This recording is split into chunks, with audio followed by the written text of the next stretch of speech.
Tuna wageni watatu, Mheshimiwa Sebastian Kapufi mbunge, ambao ni wadau wa maendeleo kutoka Marekani. Wadau wa maendeleo kutoka Marekani, karibuni sana.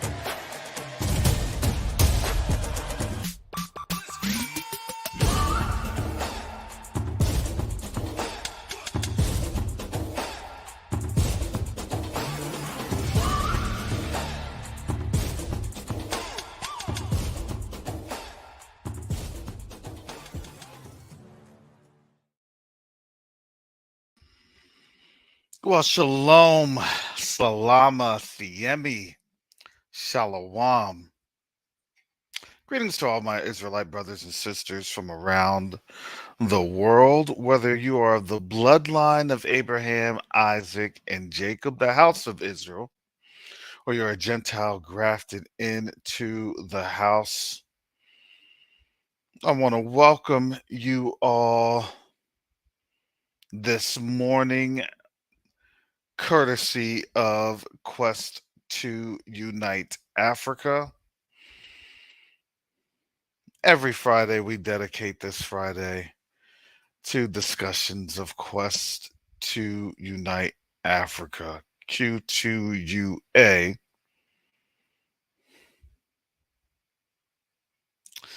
As we look at the continent, and I'm praying the Most High allows this internet connection to to do better. Hallelujah. I don't know. Something happens when I hit that 2-hour magical mark. You know, the internet just starts getting really weird on me. I think YouTube just tries their best to, shut down the algorithm. So, because Q2UA's channel hasn't made a big splash, I would ask that you all please like, share, and subscribe to Quest to Unite Africa. Please like, share, and subscribe to Quest to Unite Africa.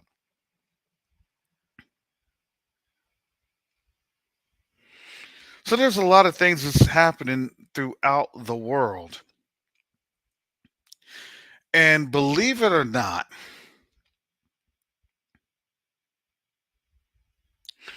what we see that's happening is all because of the resources in Africa.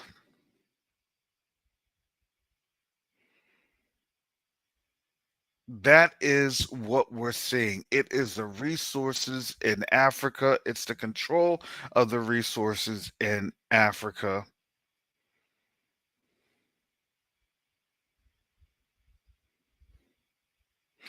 And to be honest, a lot can argue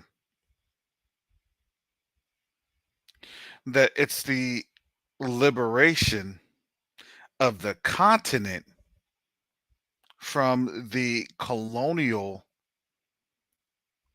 control.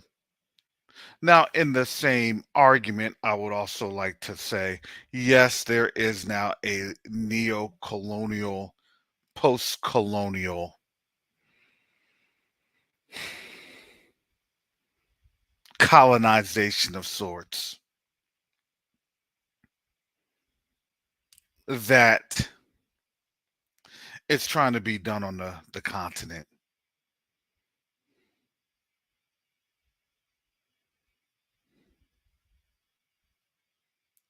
So without a doubt, the switch up of you go from one colonizer to another, but that another one, the other one, well, their colonization isn't as bad, and there's a level that's not as oppressive.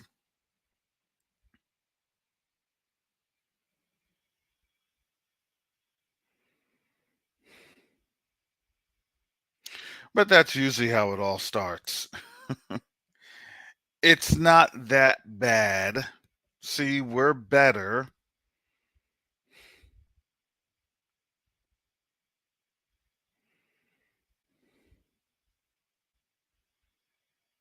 And at the end of the day, the same tactics are being employed or will be employed because that's how this thing goes. It's just a setup. But there's been some groundbreaking news on the continent. And that groundbreaking news to me, and I would say in respect to Q2UA, is the way that the nations are responding to the conflict in the Mediterranean or the Middle East.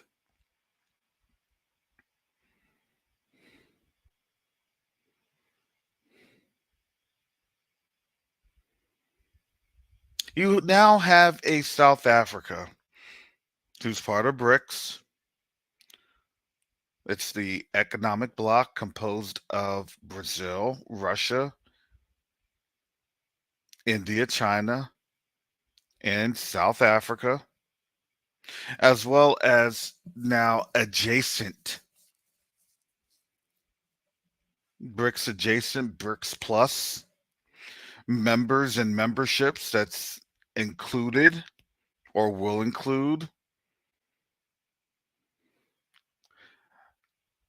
Saudi Arabia, UAE, which is United Arab Emirates, Iran, Egypt, Ethiopia, and Argentina. Which to me is a little interesting in terms of Argentina's presidential election, but that'll be something we discuss another day.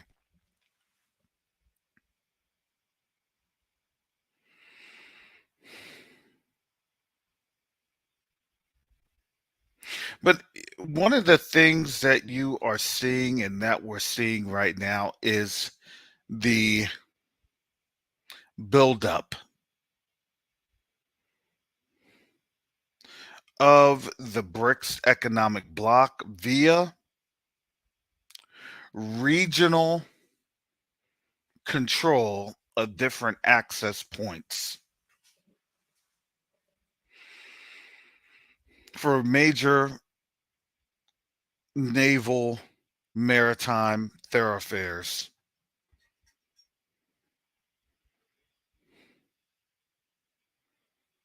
And make no mistake about it, family, this is all about economic warfare at its finest.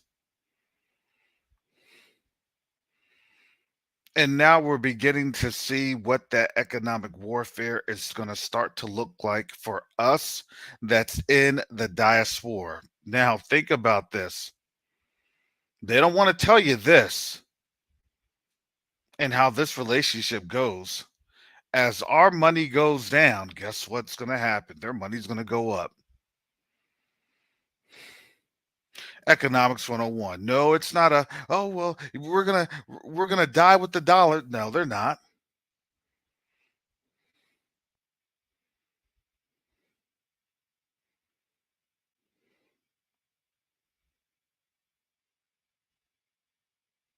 They're going to see that there's going to be more parity going on because of economic conditions that have been weakened. When you're weakening economic conditions against a country, you literally start to have the Soviet Union effect.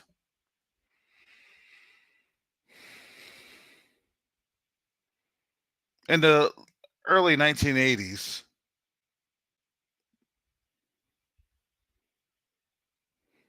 late 70s, you really had the Soviet Union everywhere. You remember you would have movies about Rambo, all sorts of missing in action movies, everything else.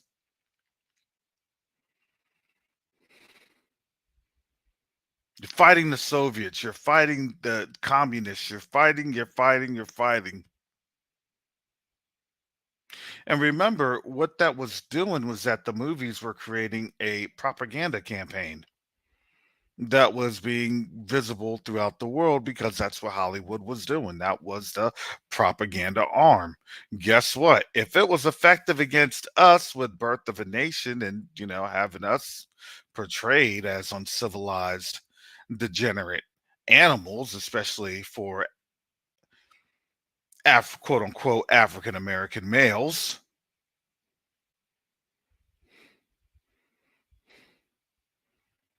well, that same tactic was being used against communist Russia and the Soviet Union, and then you had economic embargoes.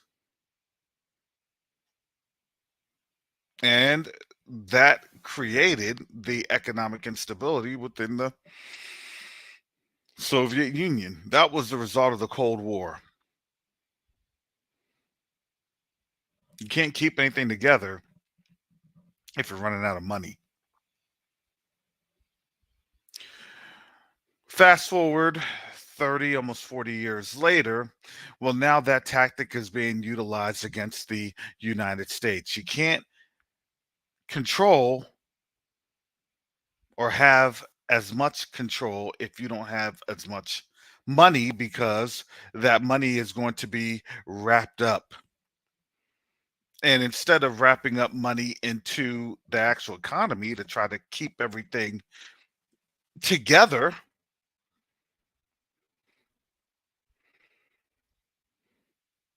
the plan is, well, we got to go bust. We got to keep all of our assets or we'll die trying.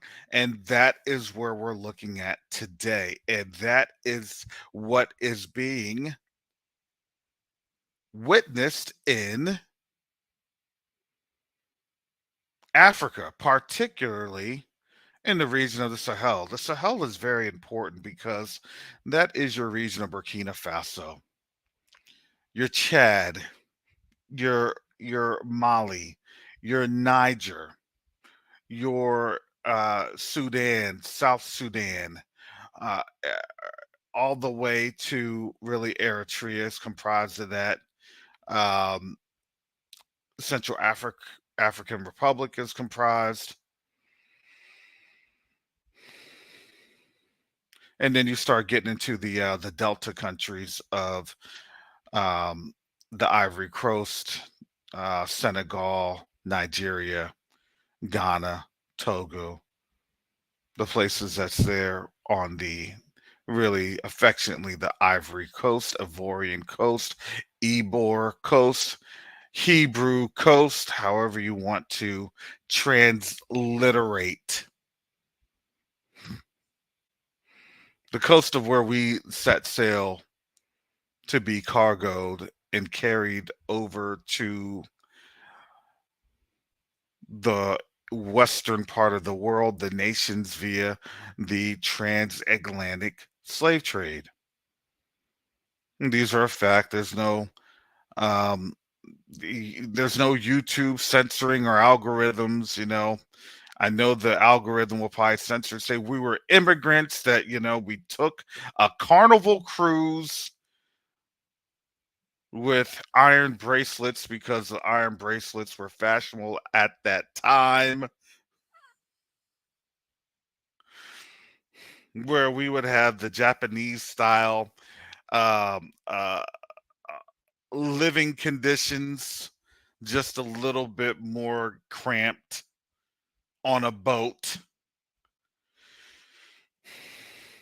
and we would be able to watch and participate in deck activities called which of the sickly will float to the bottom the fastest, so not to get the cargo infected with any other contagion that might happen. But it's fine, it's good here. In this turn, look, you don't worry. Movies like Amistad, no, no, no, no, no, no, no, no. We're gonna have to CRT it. Amistad was really on the Disney cruise.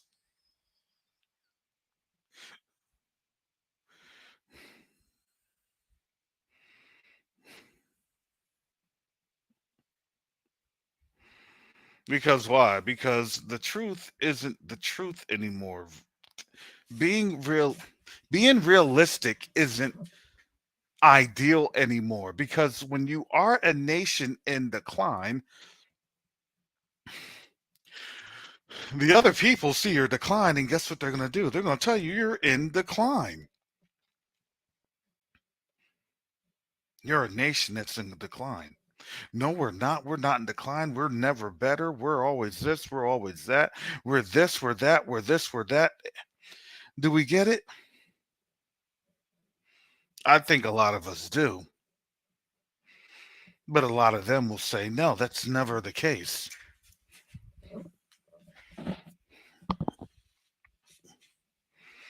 Well, don't worry, because that $40 billion hit that the rich took on out in order to line their pockets before they could see the inevitable writing on the wall with the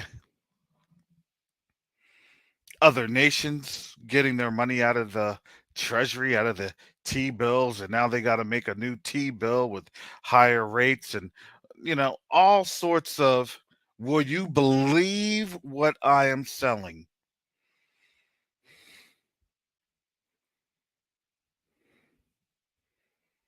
We'll give you this, we'll give you that. Buy larger denominations. That doesn't do anything. And it's not doing anything. And now you see here on Black Friday, folks not even doing anything. There is a markedly difference, a dramatic difference between what I see in Black Friday now and what I saw a year ago. I'm sorry. I don't even hardly see any ads. Is that me? Give me a one in the chat if you could, if you see a difference in the ads being lower.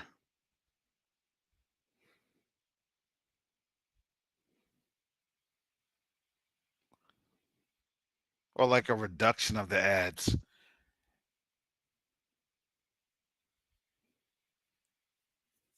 Because I honestly thought that, to me, I thought that the ads would increase.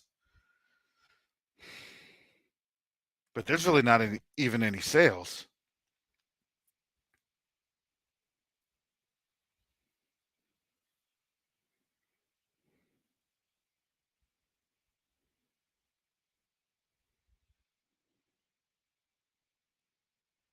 We got a two. So maybe the ads increased in their area. Maybe it's by region. Yeah, I mean, that's what I was waiting to see. Like, all right, is there going to be like a TV fight or any? No, I don't think so.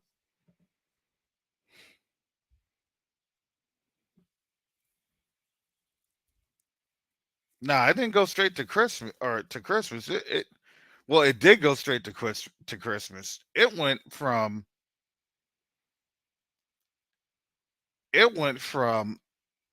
mid October. Christmas season was here.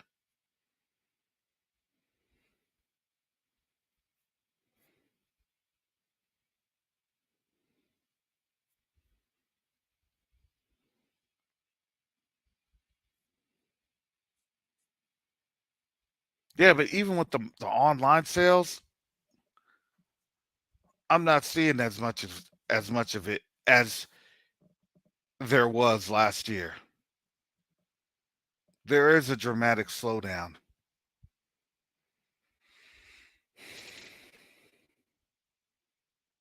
And yeah, I don't think anybody's shopping. It's just it's too much uncertainty. You have banks literally failing and they're not broadcasting it.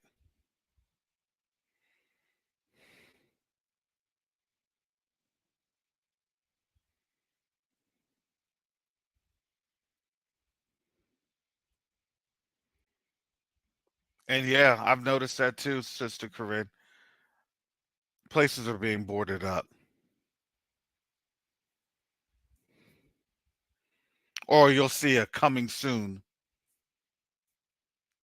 So they'll try to get into a contract, but the banks aren't lending any money for these businesses. The only thing I could think of is when I'm seeing this is that in about another 6 months, it's just going to get dramatically worse.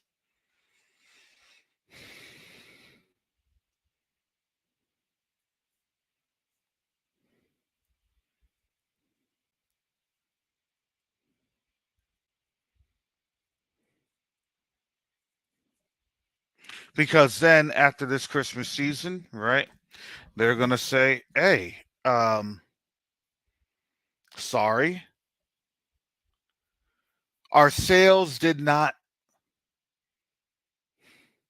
materialize to what was projected. And we're going to have to start doing now these layoffs. That's what's going to start happening. Last year was a preview of what's going to be worse this year. They always do that in that yearly cycle. They have a 12-month yearly or 12-month cycle, and you see it. Remember, oh, it was going to be real bad for the economy. It's going to be real bad. No, they're projecting. They're telling you it's going to get bad. Not this year, but next year it's going to get bad. Oh, we're going to have a war. We're going to have a conflict. Not this year, but next year.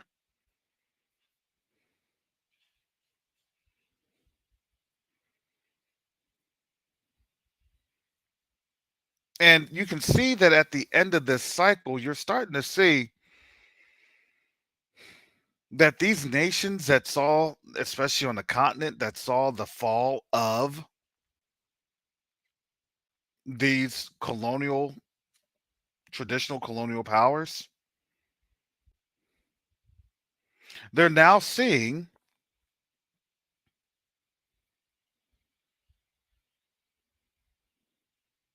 that there's an increase, a real projected increase. There are projects, real projects. Now you're seeing Burkina Faso, Niger as one of the fastest rising economies in Africa. Because why? Because they took control of their resources. It's amazing when you take control of your resources and then you can circulate that resource amongst your people, just how quickly your people actually get out of poverty.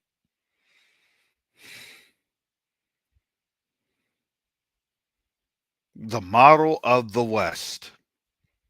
Not to say that they're invading other countries because, they're seeing what's happening in their own country. No, it's to say that when you're able to control your resources and you're not having to spoil your resources or basically ship your resources to other places without a fair compensation or a compensation that is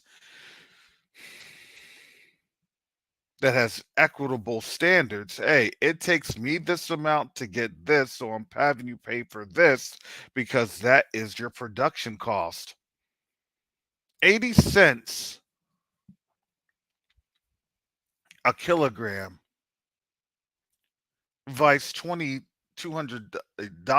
or €200 a kilogram is robbery. That's called economic theft.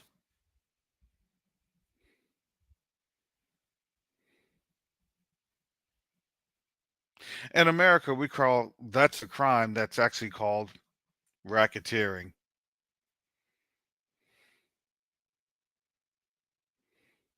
I'm going to make you pay this for that. And if you don't pay it, you're threatened with severe bodily injury. Hence, this is why you usually have mafia or other organized gangs getting charged with that crime. Because why? Because it is an undue balance caused by the expectation that harm will come if you do not meet the demands of what you are being extorted out of.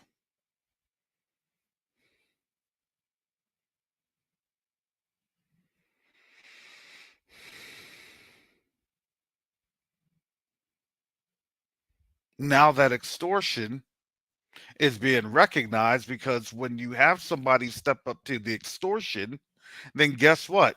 Now countries are paying attention.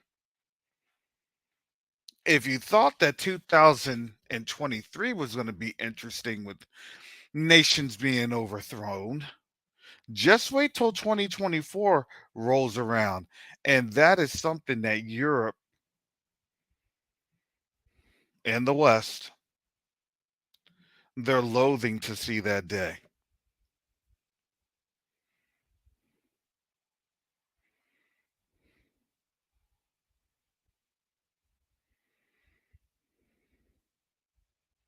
Because then what ends up happening? Oh, yeah, just wait until they cannot get their chocolate. Chocolate makes everything better. I need my Hershey Kisses. I need my peppermint Hershey Kisses. I mean my Lindt chocolate, my Toblerone.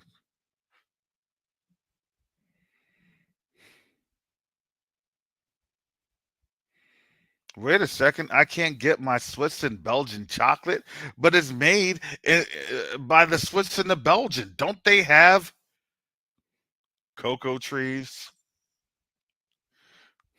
in those places? You mean to tell me they don't have cocoa trees?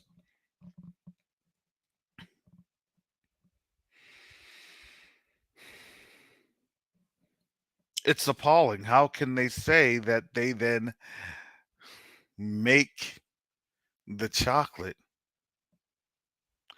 if the raw material or resource is not produced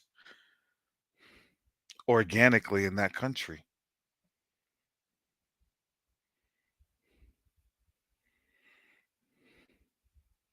Wouldn't you say that it is manufactured or produced? Not that it comes from. See, they give you a misdirection in terms of the origin. The whole origin story is wrong. Wait a second, you mean you get the cocoa shipped over and then you refine. So you could say refined or manufactured in those European countries and those Western countries. But you don't make it.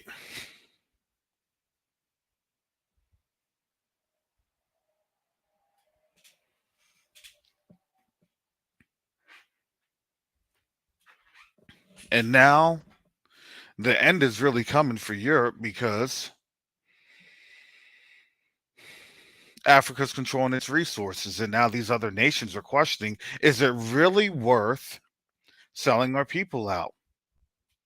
What's the cost benefit analysis? Look at what's happening in Niger. Look at what's happening in Burkina Faso. Wait a second, we're being taxed to do what? For this? Is it really worth it? And then guess what? Now the people are asking, is that really worth it? Now they're trying their best. They're trying to throw concessions on out there. Now they're trying to say, well, you want to know what? We're going to give you visas for the African diasporas, and we're going to make it convenient to travel throughout the continent. Okay, well, are you going to shake off those colonial powers? Let's not have that discussion. Are you going to make our way of life better by reducing these taxes that end up going to the West instead of staying here? Because I guarantee if you still tax us that amount, but it was recirculating within the economy, then guess what? Then the wages would ultimately go up. The cost of, or the quality of living would end up going up. See, you have to understand the paradigm. This is what I was trying to get in the I was trying to do a deep dive a little bit.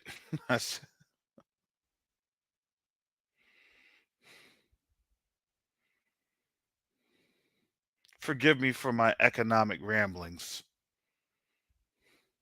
And I'll try to not turn this into a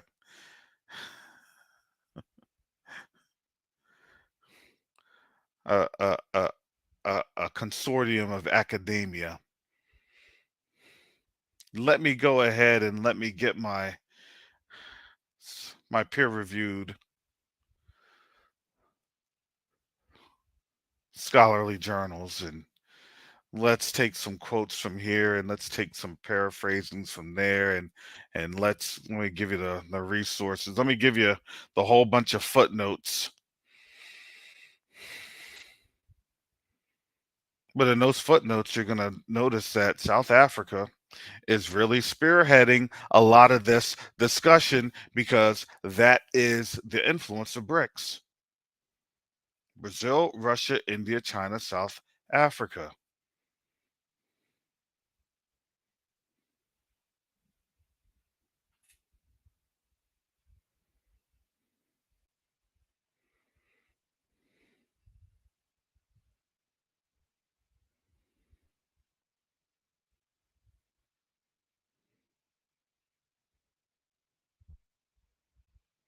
Now,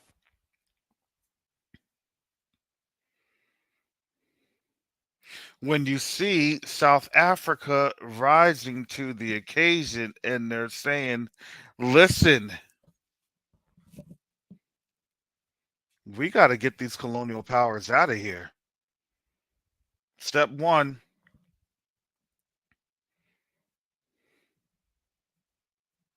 we're going after their sacred cow because their sacred cow committed war crimes. And we're closing our embassy, and they shut off diplomatic missions.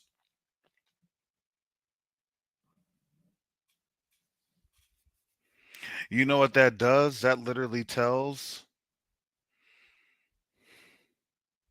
the other African nations, hey, are you going to follow us or are you going to follow them? Just wait till after the first of the year. There's going to be more and more countries shutting off their diplomatic missions.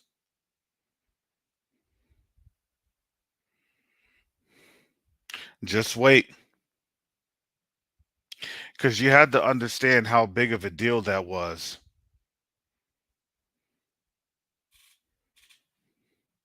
You'll probably have places like Zimbabwe, that's a given. But when you have like the DRC and other places, That's going to be a big one.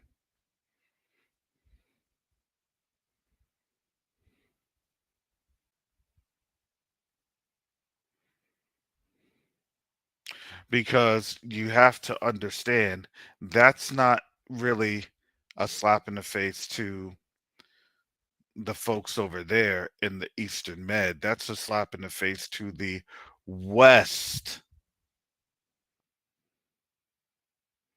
because you went after the West sacred cow.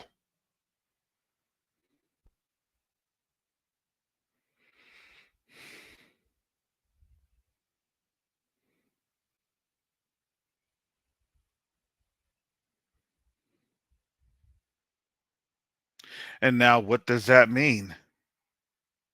Hey, if you're going to support them, then guess what? We're not going to support your economies. Do you see the chess moves that's being made here? I'm trying to explain this thing to you all, family. Let me break this thing on down.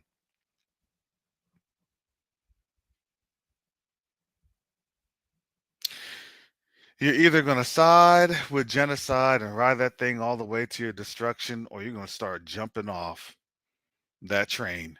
There's going to be these European nations, they're going to start to jump off the train. You're really not worth it. It was all a lie anyway. Now you're getting found out. You're really not worth it.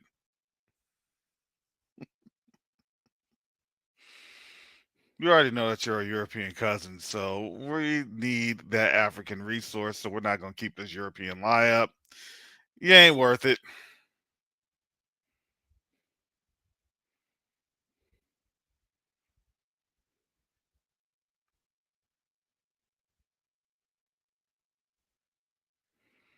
That ride or die is going to spell calamity.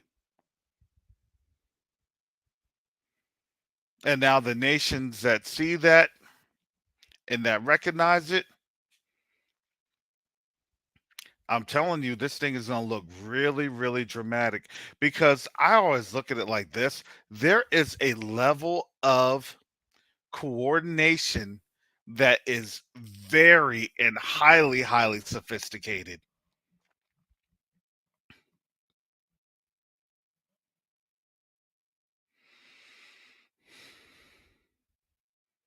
I'm like, man,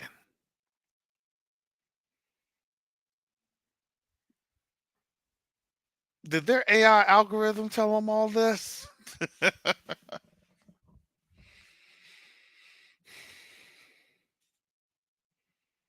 No, they understand what's going on.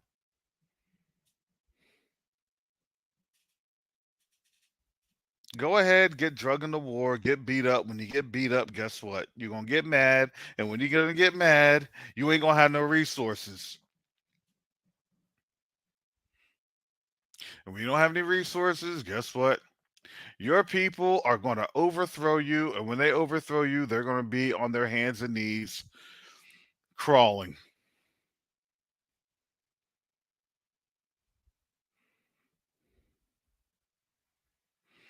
singing some boys to men.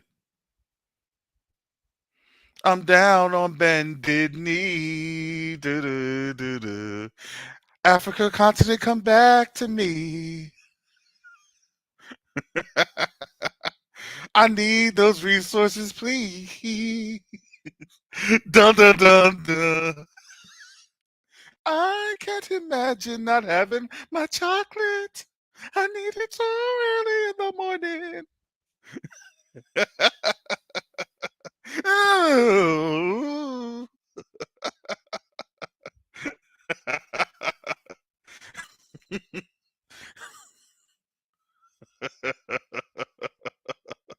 They're gonna be in Munich singing that remix. They'll be in Berlin singing that remix.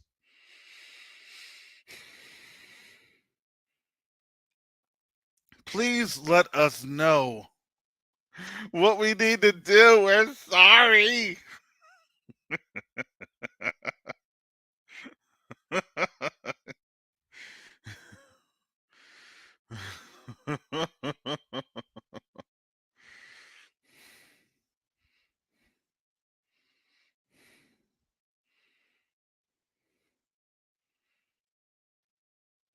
Bend the knee. We will never bend the knee. All right. If that's what y'all do y'all feel the same way? Man, they will drag that person out of there so quick. Be like, who? Who we talking about? No, no, he don't speak for all of us. All right. So what do we need to do? Help us to help you.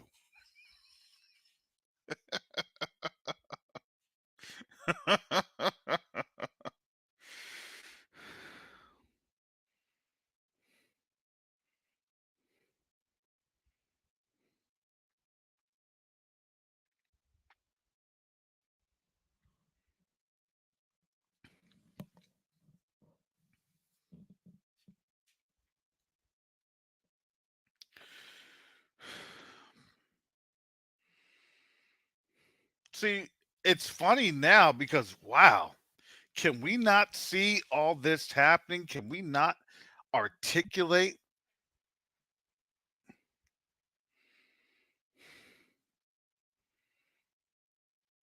And now they can articulate it. We've been saying the same thing. Look, they overstepped. They're going to overreach. They're going to overstep. And look what they did. They overstepped themselves. They shot themselves right in the foot. And now the rest of the nations have paid attention. And now guess what? Now they're speaking up. Oh my goodness. Someone on the continent is speaking up, and then that means that there's going to be other countries speaking up, and then that means, oh boy, we're losing our foothold. Oh boy. You're going to tell me that there's going to be an African Union mission to the Congo. Oh boy. You're going to tell me that the African Union is not just going to be a Western puppet. Oh boy. Uh-oh. Things may get interesting.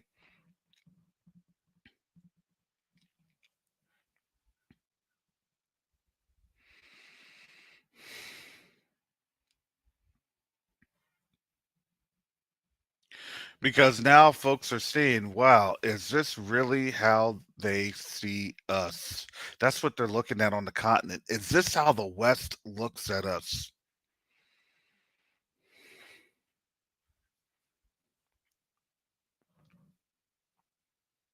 And here in the diaspora,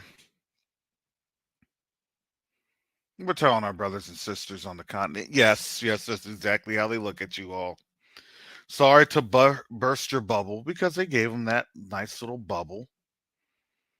Oh, you're not like them. Oh, you're this. Oh, you're that. Blah, blah, blah, blah. You know, they gave them that ego stroke. And then when we go on over there to try to establish something and this and that, they go back to their Western overlords and then they say, is this something that we're allowed to do? I think they have good intentions. We've worked with folks like that in the past, and all the other countries that have done a great job and have they go to their Sith overlord that's connected to the dark side.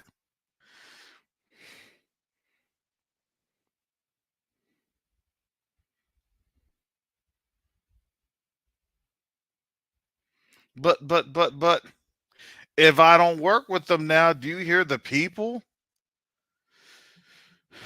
They're gonna overthrow me. Then get overthrown.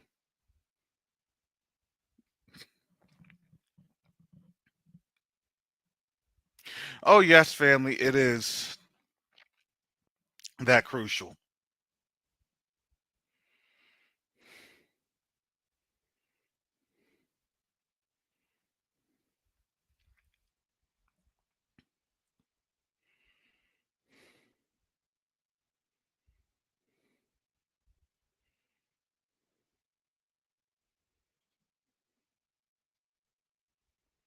Yeah, it's getting that critical for them because now our brothers and sisters on the continent are like, well, What is going on? Why aren't you able to really work with us? Why do we have all of these barriers?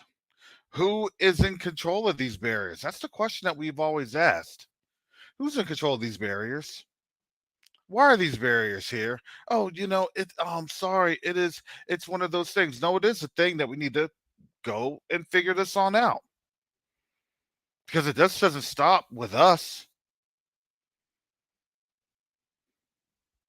And now they're asking the same question. What is the barrier? Why are we being forced to be in this predicament? See, let me explain this thing to you all, family, because I want you really to understand this image and get this imagery in your head very, very well.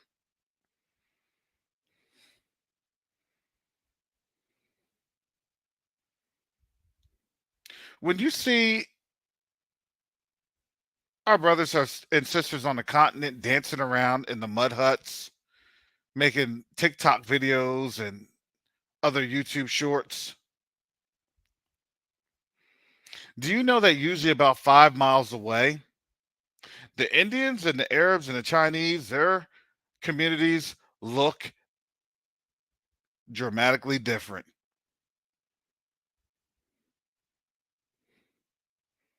Well, I'm going to go into the wilderness and I'm just going to have to live how I'm going to live.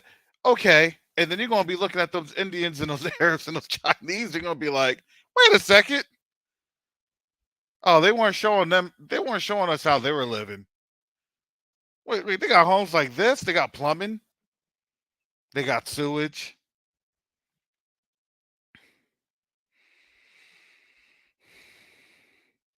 They have an electrical grid that works.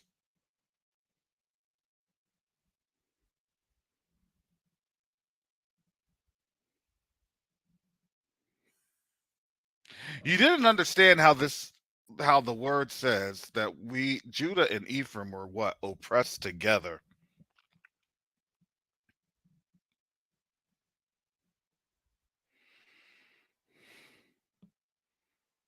That's why they don't want us going there, because why? We're gonna spill the beans.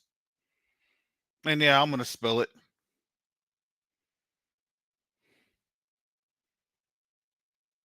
I'm gonna spill the beans on their communities. Oh no, they don't have to worry about roads. Their roads are good. They don't have to worry about construction. Their construction is good. They don't have to worry about their electrical. It's good.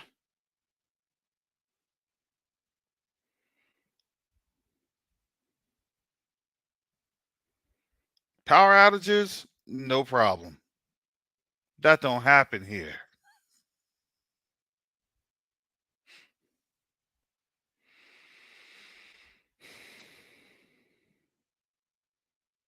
But we want to go there and look like, man, we're just gonna go there and sit in the dirt. Misery loves company, so I'm just gonna get comfortable. They don't want no Eeyore spirits on over there. They want a get us out of this cistern spirit and let's build this thing back up to be better than what they see. Do you understand? They see this. It's not like this is a new or model, some sort of a marvelous concept. They see it all the time. They just can't access it.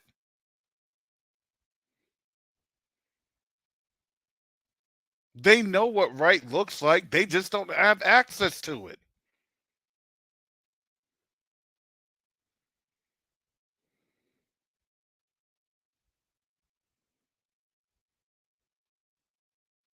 We have to be for real about things. And we have to stop digesting this Western lie. Oh, Africa is S-hole country. Africa's this, Africa's that. Okay. What about them Indians right there? What about those Chinese right there? What about them Arabs right there? Well, except for that. But everything else around you is bad, bad, bad. Don't worry about that.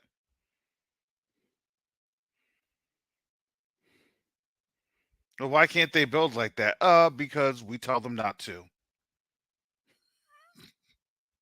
Y'all want to know the truth? We tell them don't do it.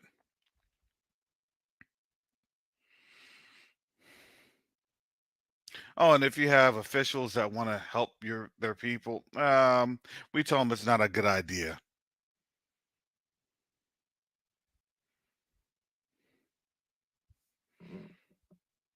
Let me post this chat on up. Let me post this on up there for the people in the back. If that was true, they wouldn't be retiring and vacationing there.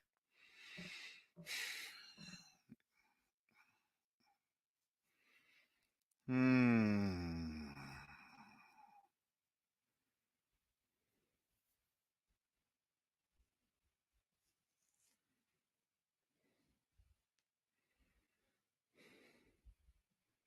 Let that one sink in.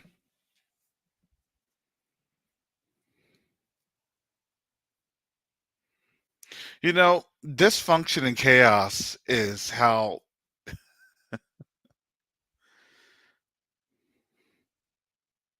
this world works.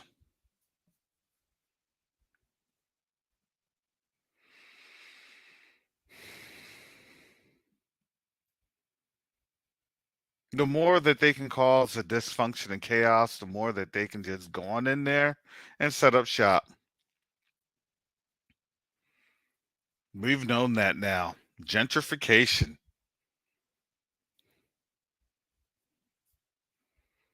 It used to be blatant with, the red summer and things of that nature. Now they make it a little more nuanced.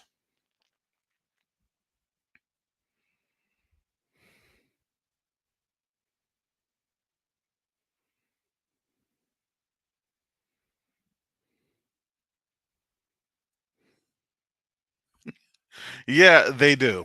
They do show us this. Yeah, it's the truth.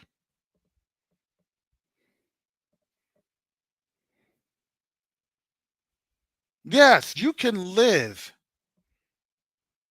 But man, what does the word say? Look, he wants us to live abundantly, not abundantly in excess, but abundantly in being able to help our brothers and sisters.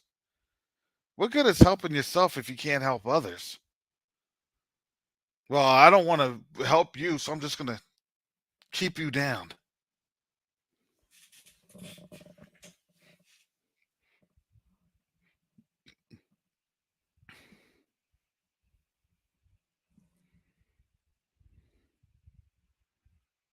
If I keep you down, I keep my status. If I keep my status, I keep my control.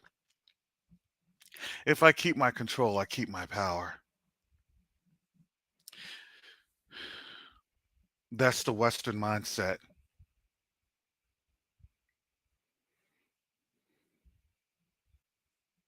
Do you see what that Western mindset and how that is being calamitous and what that's playing out to there in the Eastern Mediterranean?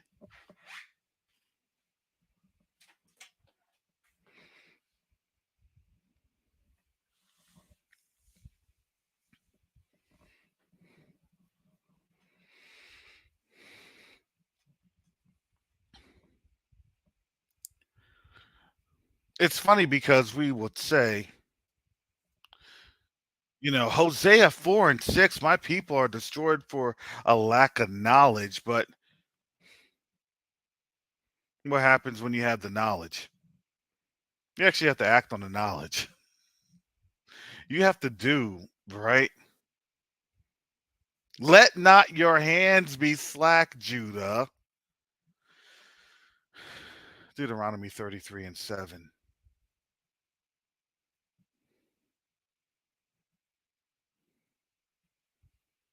We have the resources while they're still here.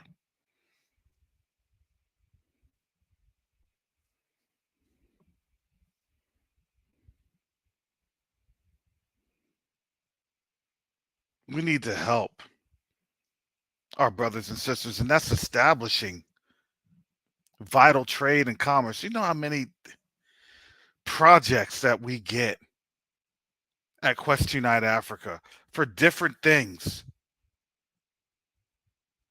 And all we can do is just literally just plan. Here's a business case. Here's some business documents. Here's how we'll plan this.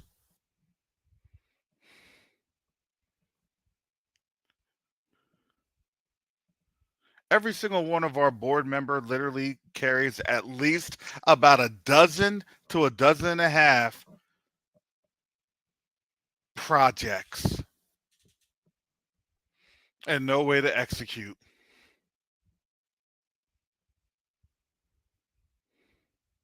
Red, he literally has about 10 technology projects.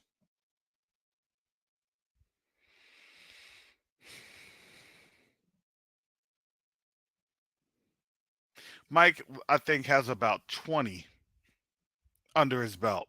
Brother Mike.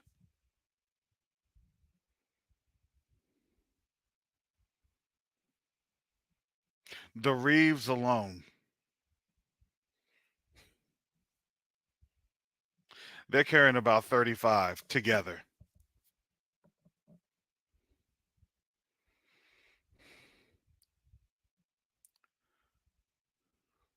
From filtration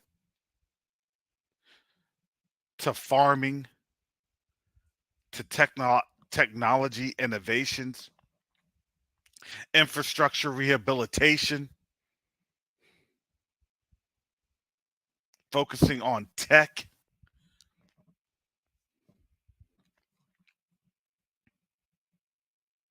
They always have to stop me and they said, Brother Karras, you're on your swirl. Because I'll be going in, family. I'll be going in big time because I know that was part of my, that was literally part of what I would do. How do we build up infrastructure and create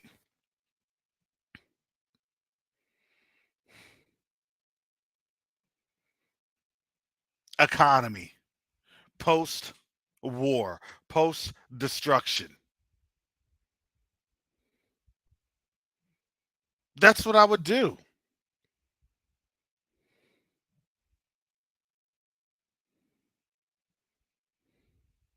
Give you a little bit of my background. I worked at United States Central Command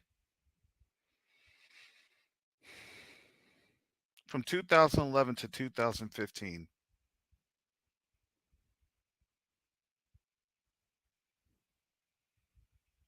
I worked at a J5. The J5 was strategy, plans, and policy.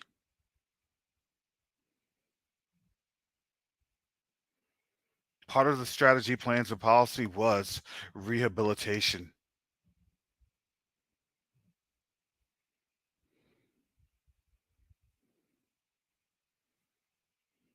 And I would always help on out the lieutenant colonels and colonels with something that they didn't think about.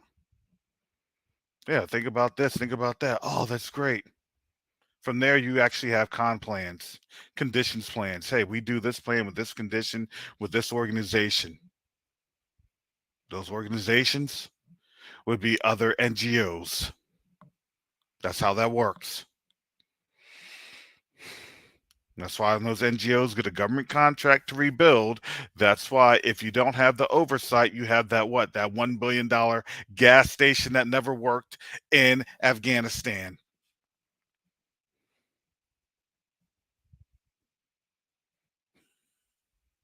I don't think it was a billion. It was definitely like 30 or 40 million dollars for a gas station, for a gas station that never worked. You know how embarrassing that is? Okay, who was the colonel that was in charge of that? Don't point your finger at me. I'm just a lowly lieutenant.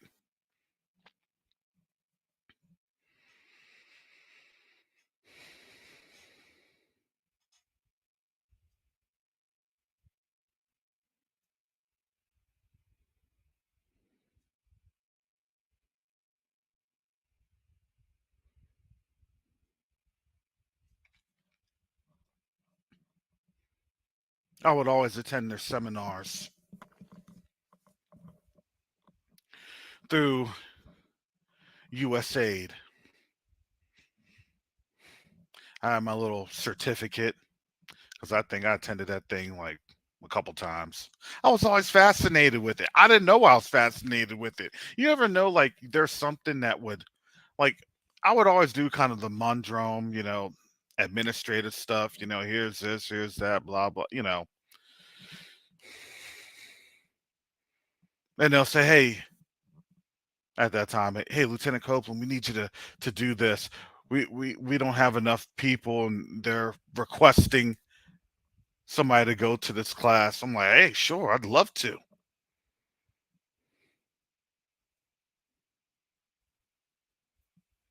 I wasn't an admin officer, but I did a lot of admin stuff.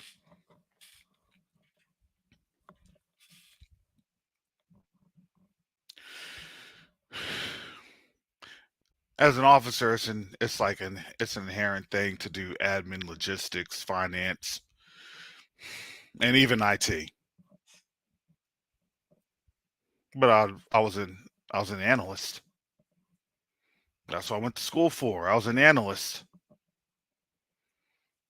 Went to Fort Huachuca, got my little Van Diemen Award. I don't even know why they called it Van Diemen Award. I mean, I was just like, that kind of sounds demonic. If I can get a ribbon, okay, whatever. Did my captain's career course. I did everything.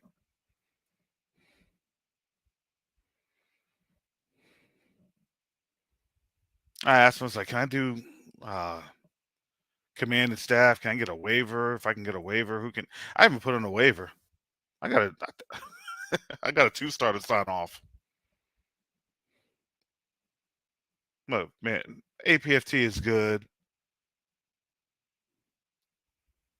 Everything's looking good. I was working towards my retirement and beyond.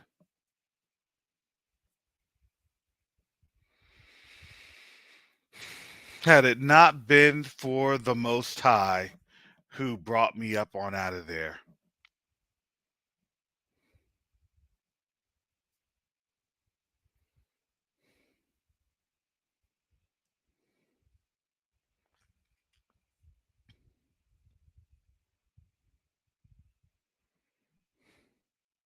So yeah, I got my little USAID red book. I got my little Near East, South Asia scholar certificate. I got my little tons of all this paperwork and certificates. If I really wanted to right now, I could have probably worked at like Council of Foreign Affairs or some other American Enterprise Institute with a lot of the contemporary the peers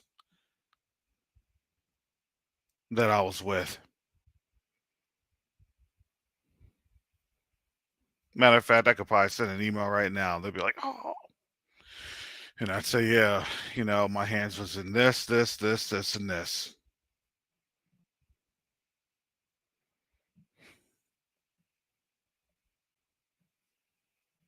Some things still I can't even still tell you about,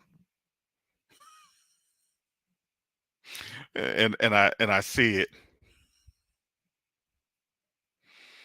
I see it happening even today. I'm like, wow.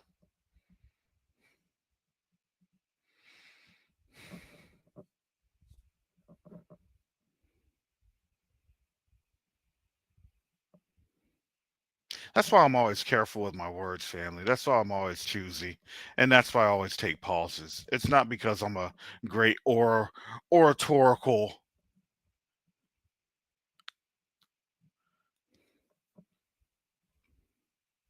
conservator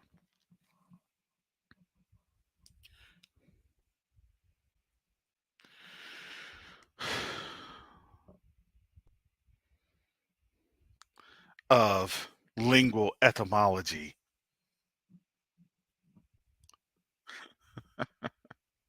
to peruse statistical frameworks and diagrams.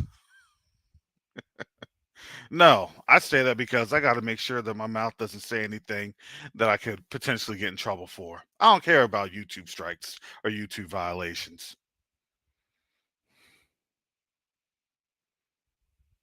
I don't care about if they say, oh, vaccine misinformation. I don't care. No, I care about them other things. Them knocks at those real knocks on the door. You said some things that was still on here, and blah blah blah blah blah blah blah blah blah blah blah. And this is executive order and national security, and this is your signature, and this is this, and this is that.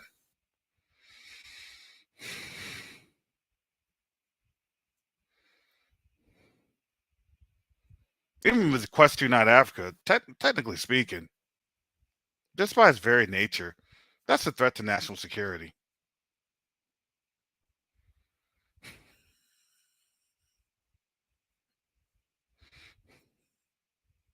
Now, would they steep that low and say, "Hey, we're going to shut you down for national security"? No, they wouldn't, because the time frames that they're in, it's not very palpable.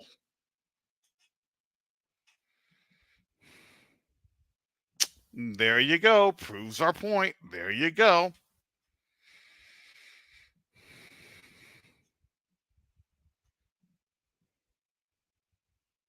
No, they see us. They know us.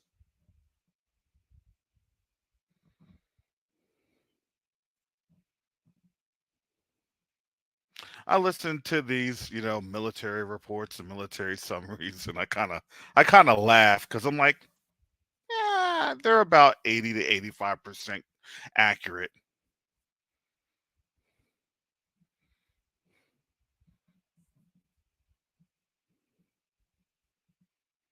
They're 80 to 85% accurate. They understand what's actually happening a majority of the time on the ground. But what they don't understand is the type of tactics that's being employed on the tactical operation and the strategic levels, and how those diplomatic interactions really shape those tactical maneuvers.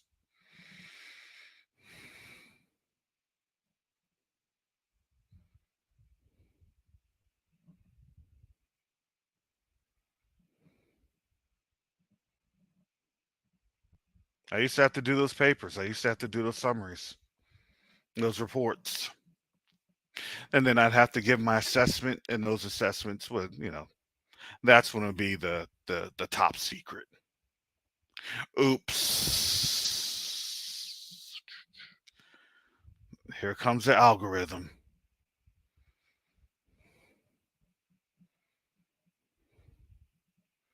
And it's not here because I'm not referencing other reports.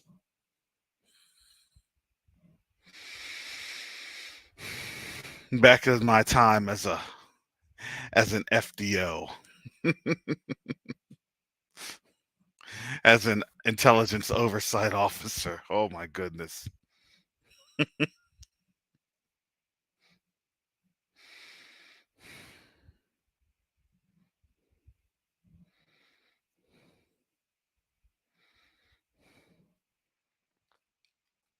But those were the days. I'd always say, Father, why did you have me, look at this or look at that and understand this and understand that?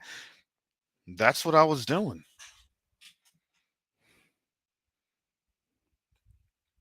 Understanding what it was to help rebuild nations, understanding the frameworks of how that success could be done with the proper interactions.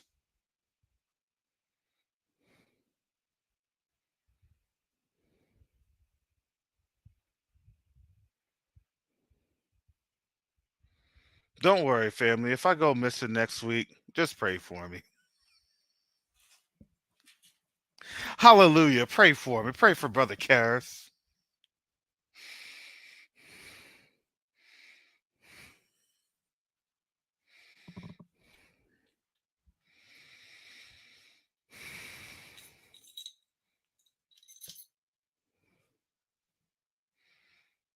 I'm good. Because you want to know why I'm good? Because I serve an awesome father. You know I serve his Yahuwah.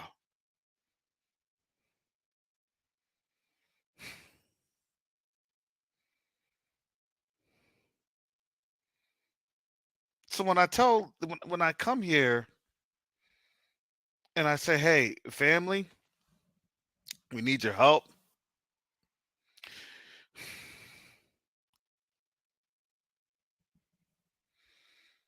We're working against a almost multi-trillion dollar system.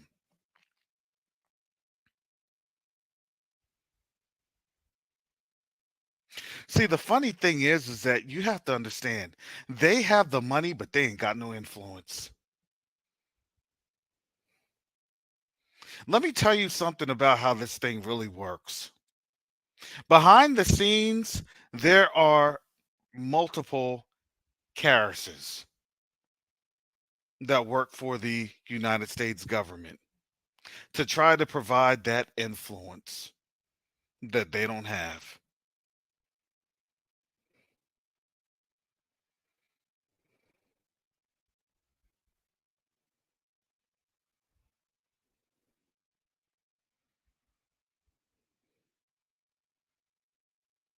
The only thing about me is I decided to say I'm stepping out for his glory and not man's. I'm doing his work and not mine. If I did my work, I'm going to tell you this, family, I could have been chilling in Saudi Arabia for 3 mil a year and be like, what's been going on in the Middle East?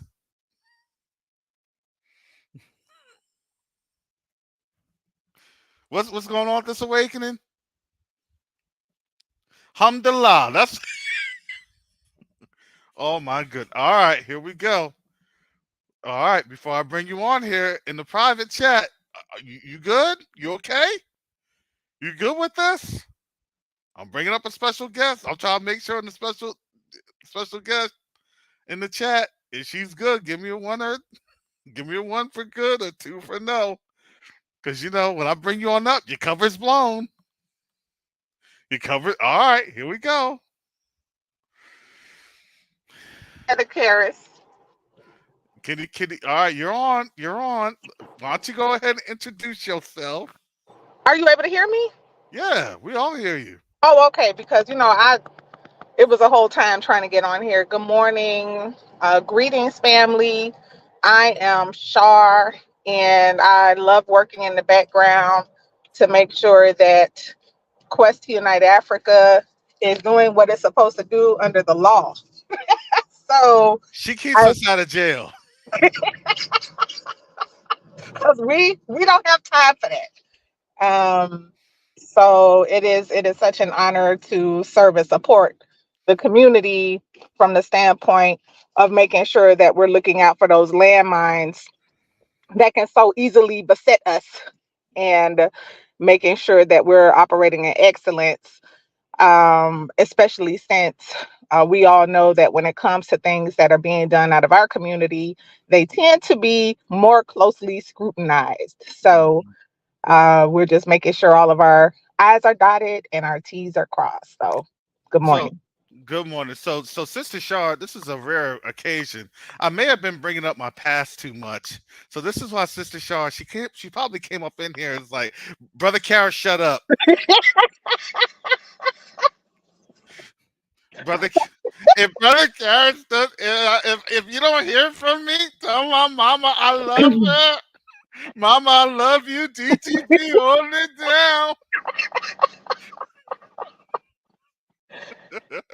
No, well, you know what? Honestly, Brother Karras, I was compelled to come on and speak to what you were saying about the economic situation because, as a part of Quest Unite Africa, we are embarking upon navigating the landscape as business owners, right? And All building right. out those opportunities for other business owners. So, And Sister Shar, yeah, you know that I hide that. That's not. I'm sorry, family. I don't like to. I hide numbers. I do. That's just my nature. I don't like. The real cost of this is that right now we need about $150,000 to operate. That's the real cost. That's the real cost. And I hide the numbers. And maybe that's on me. So forgive me for hiding the numbers. Because I told you, I'm not that type of guy. I never like to ask for that amount of money. Hey, we need 150,000. We had a pledge that was supposed to, um, present a good chunk into that, and guess what? That fell through. Well, let's put it in perspective, right? Yeah, go ahead. Go, because she'll break it down. She'll tell you why. Go ahead. So here in the United States, those of you who've ever opened a business before, you're already a business owner, you know that the cost of like getting off the ground it's like under $200 here in the United States. But when you start talking about ports of entry on the continent, you're talking thousands of dollars to get your business off the ground. So we have to start asking ourselves why. Why are there multiple layers of taxation? And it's because what the United States has learned about its economy is that entrepreneurs are the backbone of the economy. That's how you build a strong nation. So if you don't want Africa to be strong, what do? You make it hard for them to participate in entrepreneurship on a level that will impact change in the region, that will create wealth.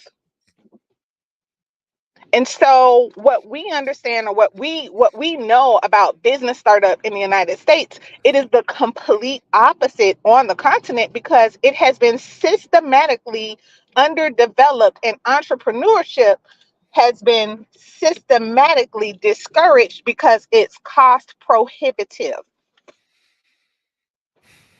That's what's going on. Yeah.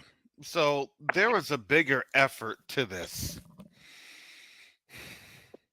And when the board understood this, I think the Most High that He brought us to where we had the interactions that we needed to have.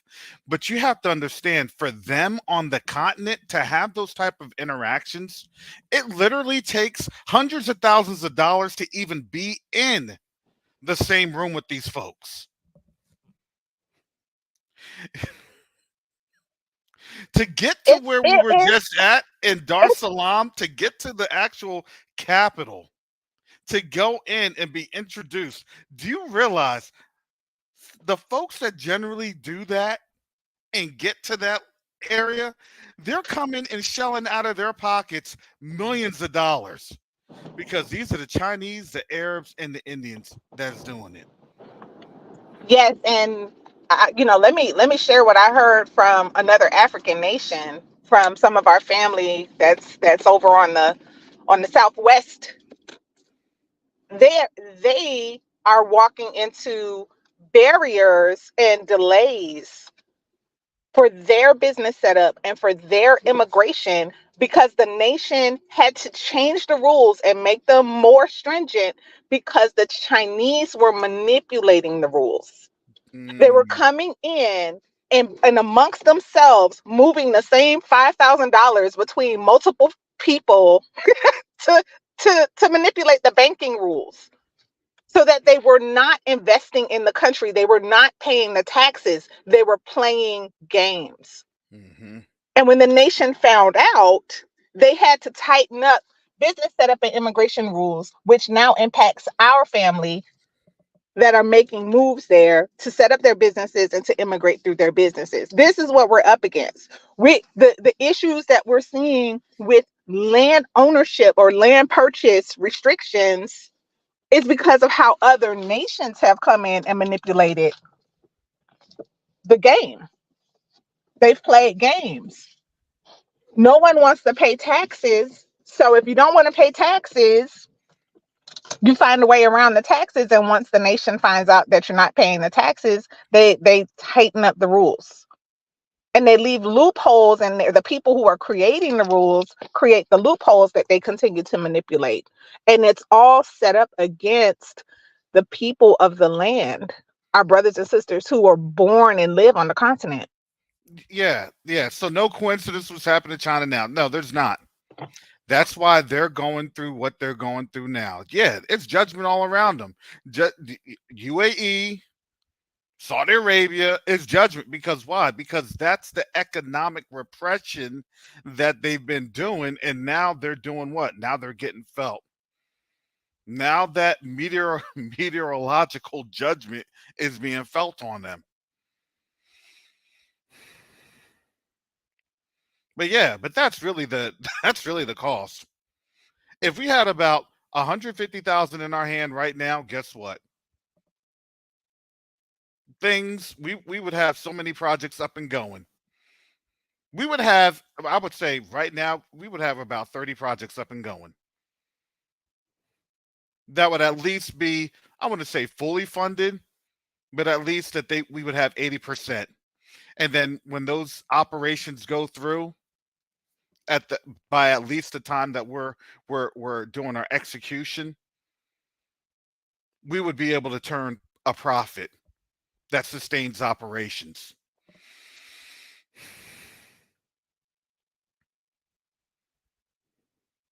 And that's a hard thing in this community to swallow. And it's not hard if it's a white organization and white people are asking, "Oh, 150,000. Let me get my checkbook." That's it? That's all you need? For us, yeah, 150,000 is like, all right. Yeah, we say that under our breath, man. Well, we won't see that happening. That's the disparagement of resources that we have. We're talking over the Q2A board meet or a budget meeting. We had a budget meeting. And it's like, hey, we're doing this. We literally have to grow crumbs to be able to get to literally a full course meal.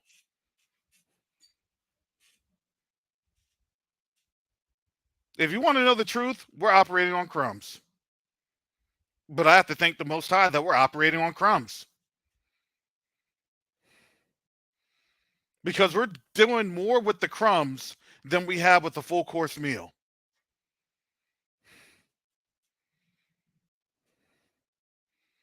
And I pray I'm saying, Father, I said, I thank you because I wanted to shoot out the gate and get this, and this done. And we couldn't. Sister Shar is like, Brother Karras, just calm down. Because the Most High is setting things up. The Most High is working. The Most High is moving. Pray for Brother Mike. Because Brother Mike and I, we've seen this. We're seeing this. And it's like, why is the Most High hamstringing us? We always have to ask that question. Are we supposed to be there? And then it's like, yes, we are. And then we ask the Most High, well, then, Father, why can't we get these resources in our hands? Family, it's not to say that you all aren't helping. Oh, no, you help. Every little bit literally helps. Because you have to understand what they do. You can't even make a $1,000 Zelle payment to us because we get flagged. We're flagged. We were having Zelle payments, no problem. And then we got flagged like 2 or 3 months ago. Try to make a $2,500 Zelle payment. Not going to happen. The bank will literally call you. Are you sure about this organization? Are you?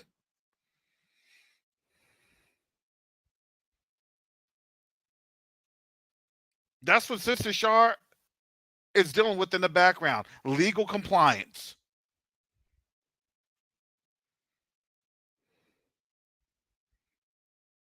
They don't want to see this thing happening. Yeah, that's the reality, family. They don't want to see us coming together.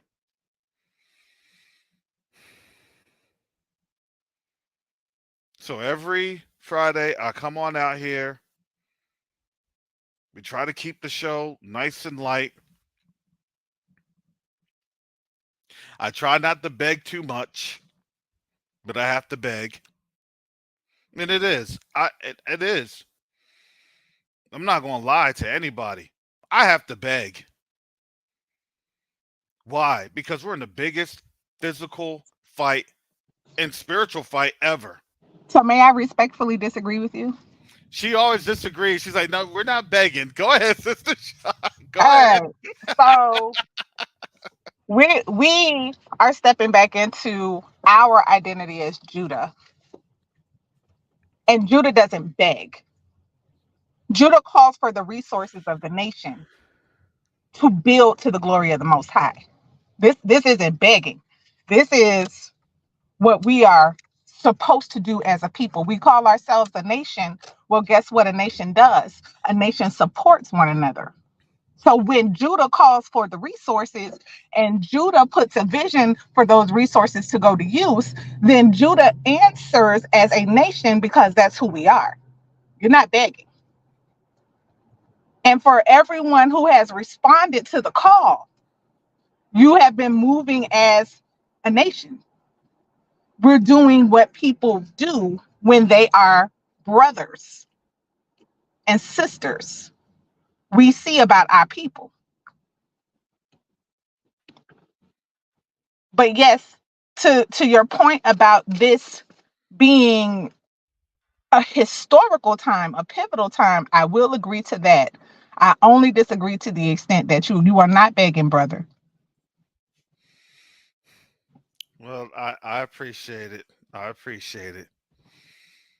So I'm jiggling my cup because just like You just like the like in the man, word, the just Salvation like in Army man is in front of Walmart. He begging. He out the there jiggling that bell, getting on your nerves, coming in and out of the store. Them Christmas bells, that's begging. yeah. That look, listen. I'm about to set up a Q2UA little holiday. I'm gonna set that thing up right in front of my Publix. Look, you gonna put on what? You gonna put on the red, the green, It's gonna be and the yellow and the black. green, yellow, black. Exactly. With seashells against a steel drum.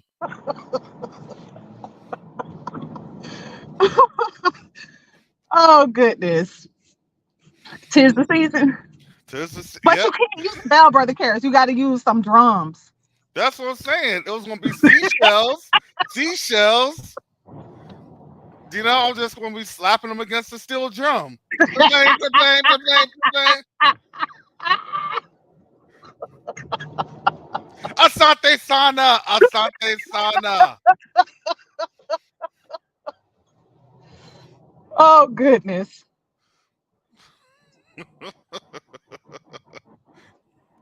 Oh, with fringes on too. With fringes on too. Oh, Fringe, the fringes, imagery. fringes on with the feather headband.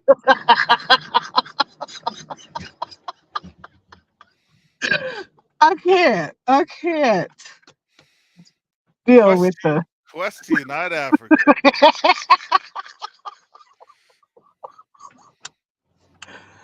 Oh gosh. We're gonna continue to pray for you, brother Karras. Oh yeah.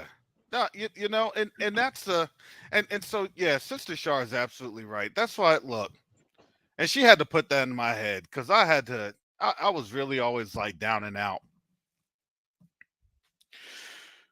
about requesting funds, about rallying funds.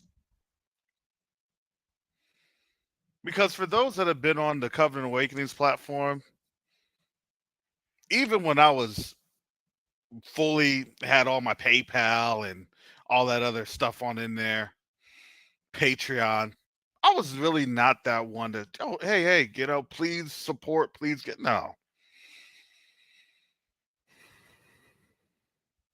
For well over a year, I didn't even, I was asking people, I said, if you like to give, that's fine. But I didn't even want people to give. If people were emailing me, Brother Karras, I'd like to give a little bit of something.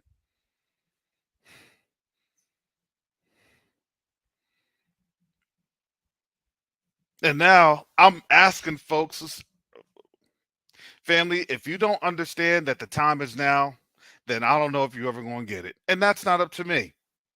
That's up to him. If the Most High is not showing you in this time that the time is now,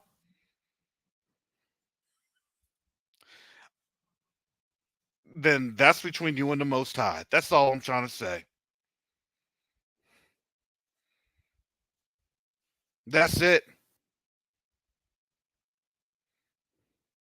Well, the Most High himself has to come down here and tell me. Well, if the Most High gets off of his throne and tells you something, chances are you ain't going to be on this side of the grave after he done tells you it, because he'll snatch you on up.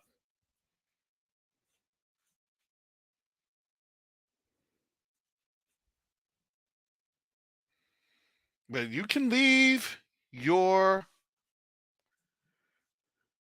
wealth in the storehouse for the malls. And let me tell you what the malls are. The malls are going to be CBDC fees when that thing hits. How come I can't get access to my money? Don't worry about it. You're on UBI now. What? Oh, no. You travel with social credit. Your social credit because you say that you're a Hebrew Israelite. You say this, you say that. Your social credit's negative 30,000. How many credits do I get a month? For you, about 20.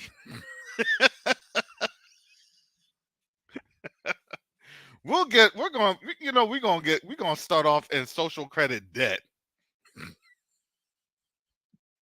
I shouldn't even laugh about that, but that's true.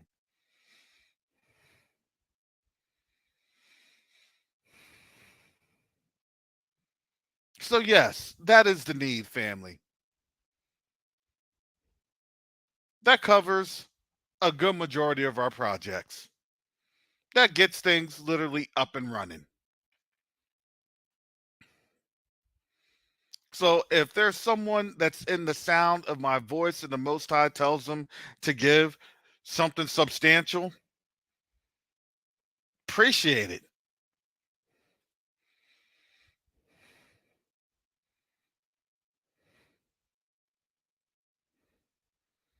And I'm not saying that he can't.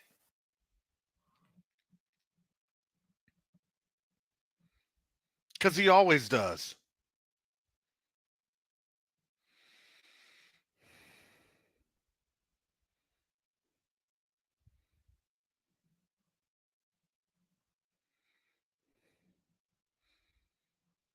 So that's all I have to say on that one. I just give the Most High praise and I just keep it moving. Because I'm going to tell you this. This is someone that said in the chat, listen, we haven't had that now, but we're going to get it. And when we get it, you want to know what's going to happen? Then everybody's going to be jumping on it. Well.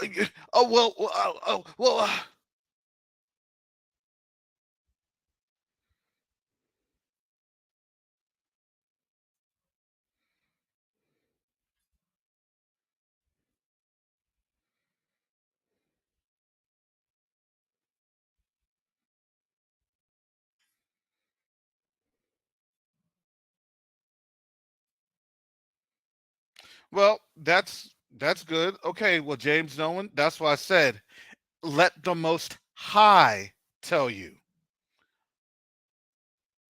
Let the Ruach HaKodesh give you the understanding. I'm not coming on in here saying, hey, we need it. Look, this is Most High's organization. We've been doing what we need to do. with the little that we have. And that's a blessing. It is. And, one of the amazing things that's a part of the vision is paying fair wages to our brothers and sisters on the continent. Yes. We're hearing nightmares of the fact that, number one, they're paid once a month. Mm-hmm. Number two, they're working for people that don't look like them. And then when the time for their pay comes, they're either not being paid or they're being shorted their pay by a Mm-hmm. substantial amount, getting half of their pay rather than their full pay at the end of the month. And we're a solution to changing that, to investing in our brothers and sisters by paying them a fair wage, which is what the nations have refused to do to all of us, for all of us. They've refused to be fair and they've refused to pay what is owed.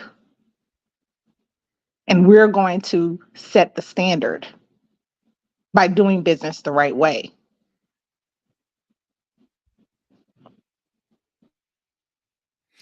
The funny thing about the Most High is that sometimes you already have what you need to have in your hand. And he looks at the heart of what you have. Plain and simple. He does. Because here's the thing. If you do have that in your hand and then the Most High gives you that test, what are you going to do? I've given you the provision and they're asking for the need. You know that's what we're doing as a community, right? We're going back to what the word says. Absolutely. And it's a hard thing. I get it. It's a hard thing. Well, I don't know because it's this, is that. I'm going to tell you this, family. I used to be, I told you my resume earlier. And now, YouTube, do not ding this channel. YouTube. Excuse me. Do not ding this channel, YouTube. It's not medical misinformation.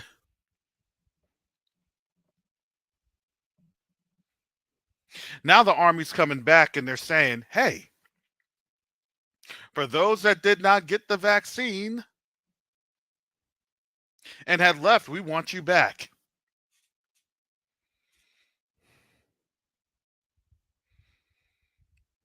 And I'm not going to lie, family. Getting that,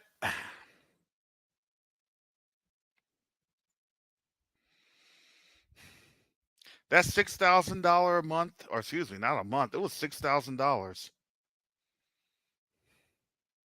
every 2 weeks.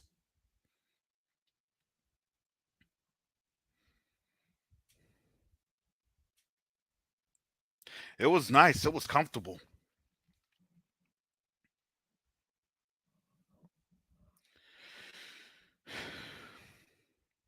And we want to stay comfortable. Truly, we do. But let me tell you, when you start to farm, let me tell you, when you start to break up the ground, it's not a comfortable feeling at first. But then when you break up the ground and then you plant, and then when you plant, you see the harvest. And when that harvest comes through,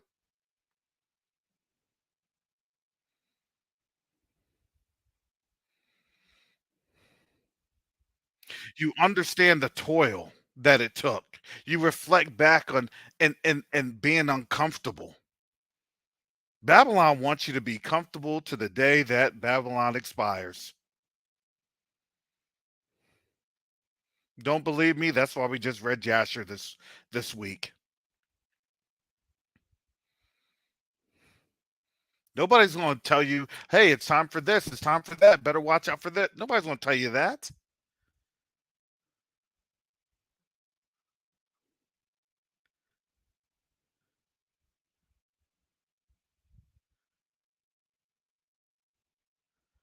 We're in a time, family, that there hasn't been like this in quite a while. And probably worse so just because the sheer magnitude of it being worldwide.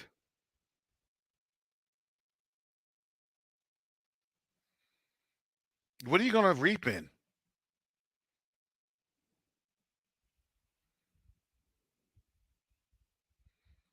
Are you going to try to reap what Babylon is saying? Oh, yeah, you can do this or do that. Try and get some of your money out the stock market now. Oh, we can and this and that. Try and get some of your money out of crypto now and out of these cryptocurrencies now. Because we're dealing with that with some of our people.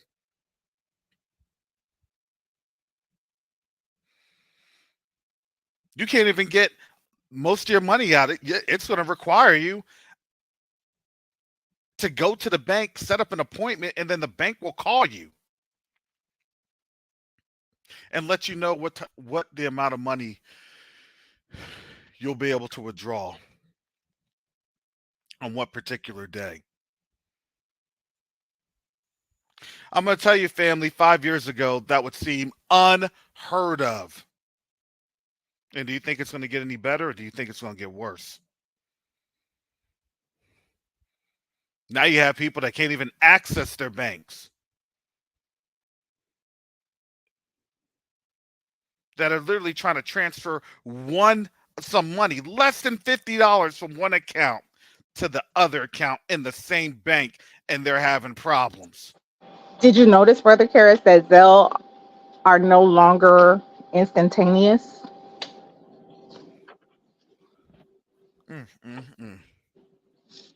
Yeah, it's getting worse. It's getting worse, family. And that's on the business banking and the personal banking side.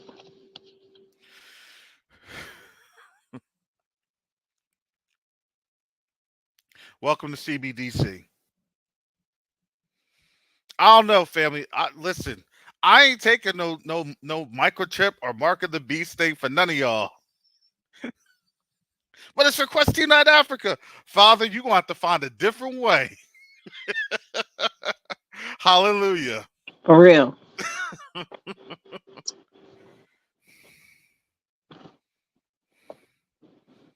Yeah. Zelle does that to black businesses. Yes, they do. They do it to us all the time. But Zelle, you don't really have that fee.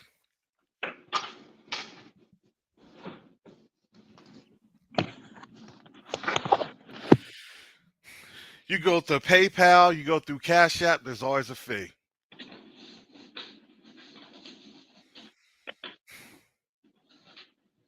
So what do you think they're doing, not just with domestic transactions? What do you think they're doing with international transactions?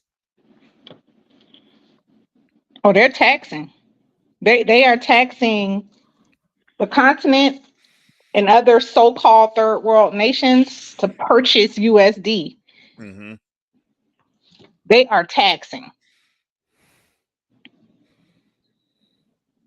Yeah. Yeah. So when you're trying to move things over to the continent, it's not the nations. We're trying to figure out, is it Tanzania? No.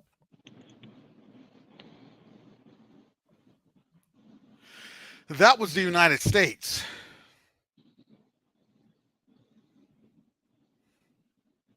That was the United States. That's what we get messed up, family.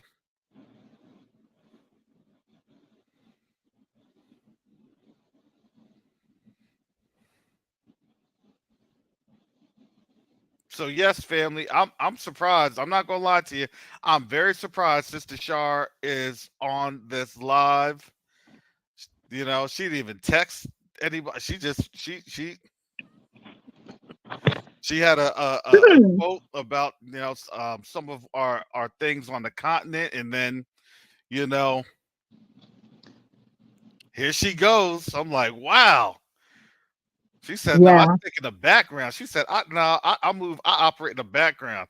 You know how many times I've been trying to get Sister Shaw on this? That's not for me, Brother Karras. That's for you. You need to do your job. I said, "All right, Sister Shaw, just don't fire me." Just no. I have no power to hire or to fire at I, Quest Unite Africa. she's gonna put that on out there. It's not my job. That is not my job. But I'll put the board. She'll say, "But I'll put that motion out for the board real quick." I propose. My client is Quest Unite Africa, and I will serve Quest Unite Africa's best interest because that is my job. My job is to protect this organization, to make sure that this organization uh, is accomplishing its mission, and to eliminate any threats to the mission of my client. That is my job. So, yeah, I was actually en route. I had to head into the office today to meet with a client. And the meeting that I have today is estate planning, right? We have so many people in our community that's beginning to think about legacy, what they're leaving to the next generation, what they're building for the next generation. We're doing a trust today at my office.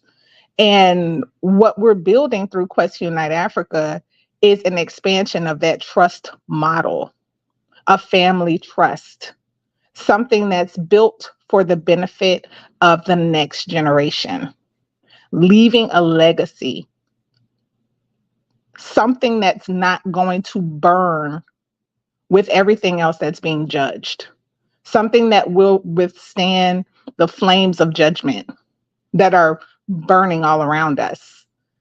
And all of our legacy minded folk are getting it, are seeing it. And I'm meeting people who are not just looking to the continent, they're looking to other countries as well. I encountered two different people over the past month who were talking about Central America and building outside of this place that they know is being judged. And we're talking about people from all kind of backgrounds, all kind of worldviews. Folk who are paying attention are paying attention. And the writing is on the wall.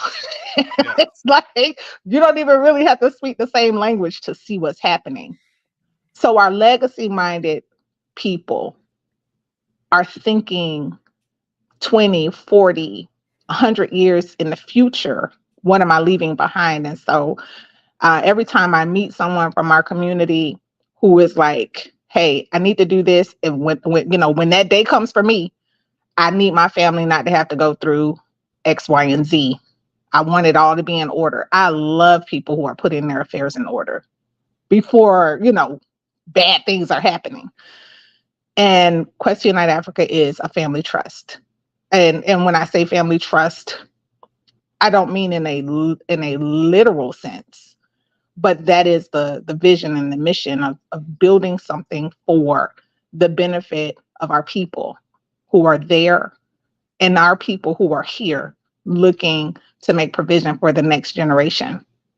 When I hear about all the young people who are there and who are thirsty and hungry to learn, to put their hands to work, but not necessarily having those opportunities. Those opportunities are locked up in us here in the diaspora. We're the builders. And we need our brothers and sisters on the continent. This drawing back together of respecting and honoring one another for what we all bring to the table. It's a beautiful thing. And it's only the Most High's doing. Like no one can take credit for what's happening between us. We're just positioning ourselves to be used in whatever way the Most High is calling us to be used. So for me, it's exciting. It's humbling. It's all to the glory of the Most High. This is his organization. That's why he does what he does. Sister Shar doesn't hire or fire. I just do my job. And, to the Most High be all the glory. Hallelujah. Hallelujah. So I appreciate Sister Shar jumping on in this morning. Quest Unite Africa discussions. Well, I pray that you learned something today. This is what we're literally up against. And this organization can only work not just with the Most High, but also with your support. And it's the Most High that works through people. He works through his people.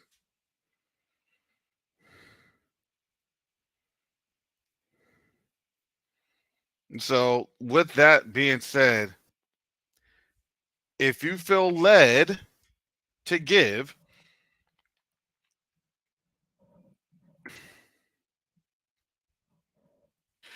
please do so at quest2uniteafrica.org.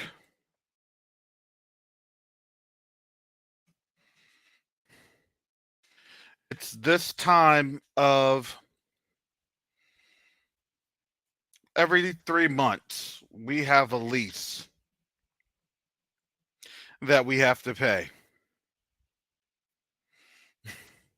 in Tanzania.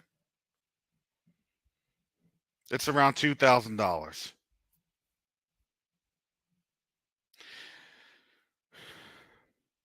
That's our operating space. That's where we do things, conduct business, things of that nature.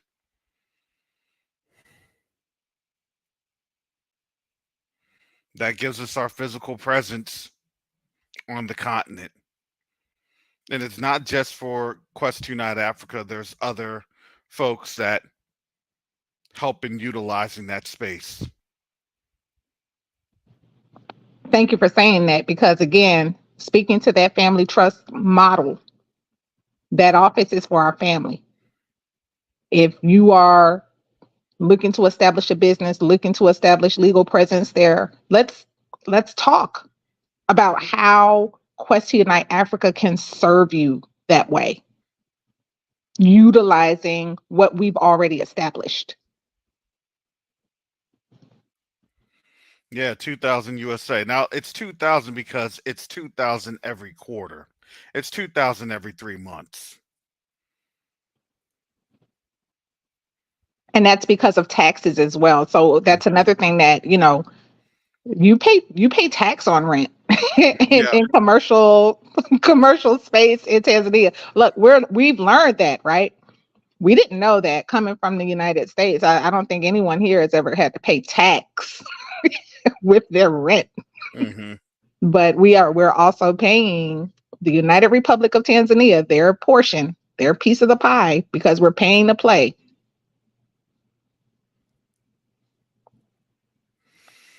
Yep. So that's what we're here. We gotta go a little extra harder on some things. Because I will be the one to blame. Brother Karras. Nah, I don't get blamed, but I do what I do. I do blame myself, because I'm like, well, Father, I could have said this, or Father, I could have done that. But I just learned to say, what, Father, I thank you because it's in your hands. I thank you, Father, because you're going to put on someone's heart.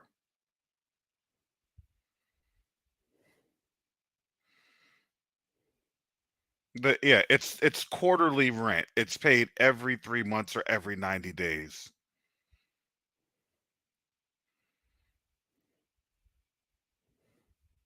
So we have those particular fees. We also have fees of getting established in Rwanda, getting established in Uganda. No, it's due by the end of this week. Or excuse me, end of next week. That's when it's due.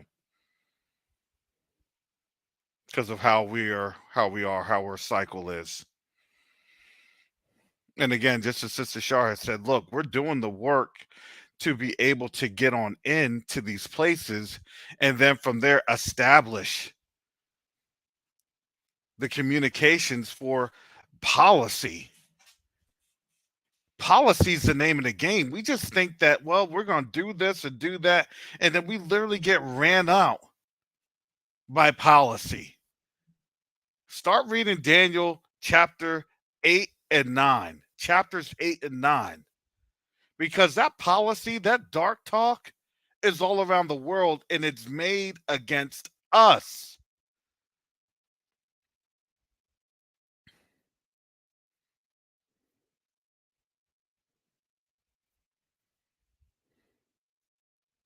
Well, yeah, if you hadn't understood, when we first started Quest Unite Africa, we had already had a foothold with the Dry Bones Project being in Tanzania.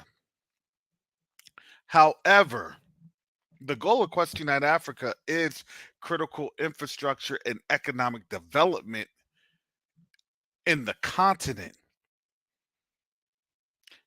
Tanzania has access to at least 7, if I'm not mistaken, countries where at least 5 of them are landlocked. So Tanzania services interior countries.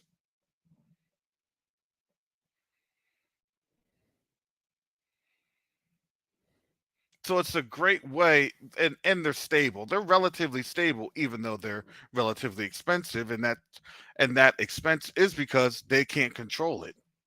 They don't control it. Now you're starting to see with what Sister Shar had illustrated why it is that they do what they do. And all that does is it just makes it harder for us to get established. Because why? Unfortunately, they don't really see us as their brothers and sisters. Not yet. They know that we're really there to help. They know that we're there to provide, better than what they have with the other countries. But it's still a lack of understanding, what it is that they're going to help us with, because you got to remember, they deal with distrust just as we deal with distrust. Well, even the second layer to that is institutionalized poverty. Mm-hmm. Like, you're talking about a nation that's wealthy, but because of the economic policy that has been imposed on the nation, the people have been placed in a position of beggary to the US dollar. So when they see us, they see wealth because they see US dollars. And that is as a direct result of the systematic impoverishment by them being beholden to the US dollar. To have a bank account in Tanzania, you have 2 accounts. You have one in shillings and one in USD. Why? Mm-hmm. Because USD is king from this artificial imposition of poverty. The people there, from what I've experienced and what I hear from the ground, are very friendly. But they're also seeing US dollars when they see us. And we're having to navigate that meeting of the minds with them. That, okay, yes, we have US dollars, but we have also been systematically kept in poverty even under the dollar system in the United States. Yes. Yeah, we operate on the dollar, and we know how that dollar can be restricted to us or restricted from us. That's just how this goes. And now you see how this worldwide economic wealth has been a chasm created for us to not crawl out of on both sides. You see that also in Brazil. No one's immune to this. This is what's happened. This is the curses that follow. And it's followed us all throughout the world.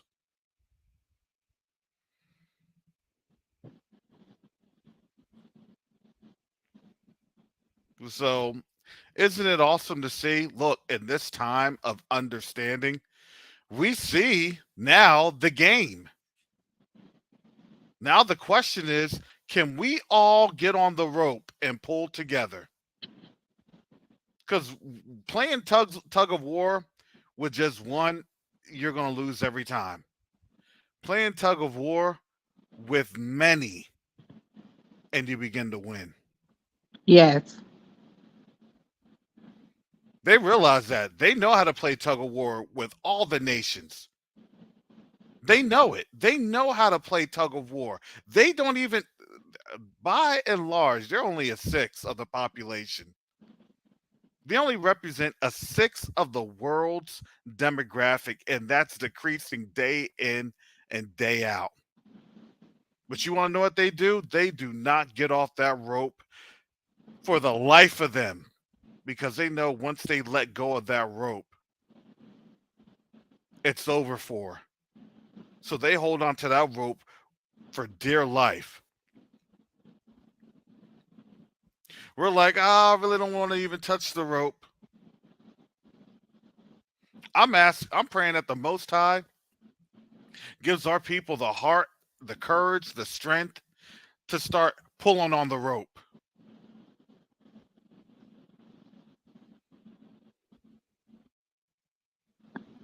We have to, family, because we've been losing the game for for millennia.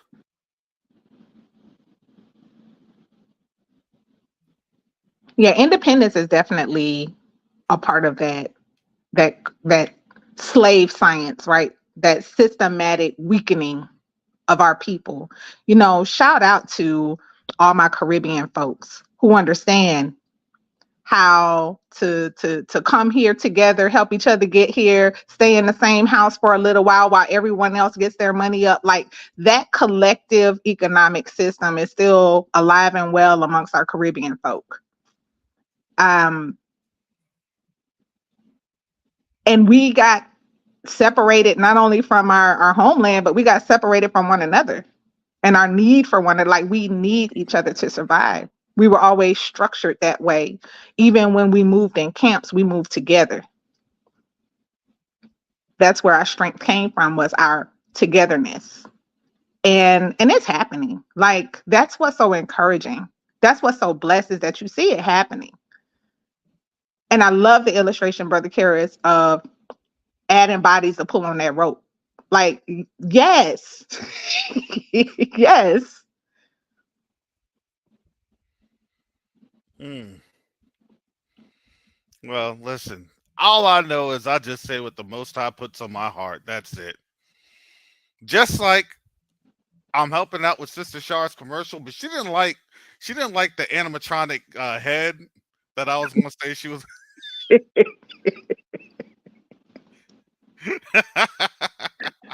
I'm telling you, I wasn't going to be graphic. It was just going to be a head. You're acting like it was going to be like looking like a what is it, a George Romero film. No, you're slaying giants. We are slaying giants, family. We are the sons and daughters of the giant killers. We are. The Giants just know, look, you're talking about money. Literally, it's fake. It is. You're not talking about gold, silver. You're talking about a fiat system. Because they know once you control the finances, they've lost control of you. This is why they're fighting. Understand why they're fighting. It's all a spiritual fight. It's just now they literally have to cross into that physical domain. A supernatural fight that's now in a physical domain. Oh, when this ceasefire goes and ends, it's going to get worse. Family, you know it's going to get worse. Because why? Because nobody can look. All right, you understand how ceasefire goes? Ceasefire is going to be viewed as somebody was weak.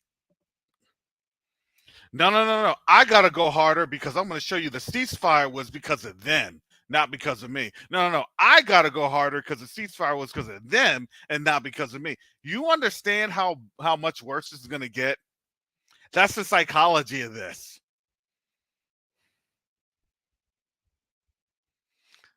These next couple of days is going to be very, very interesting. Understand that, family. With that, I'm gonna get up on out of here. Sister Shaw, I thank you for coming on. Please, to give, please visit quest2nightafrica.org. quest2nightafrica.org. We also have a Patreon. I'm working with our PR folks with the Patreon. So we have content going, and we're working on the content. We've had our board folks on the ground, and they're giving us content. So please, family, please be patient with us as we get that content on. I anticipate putting that on the Patreon first. Those are for our patrons. We appreciate it.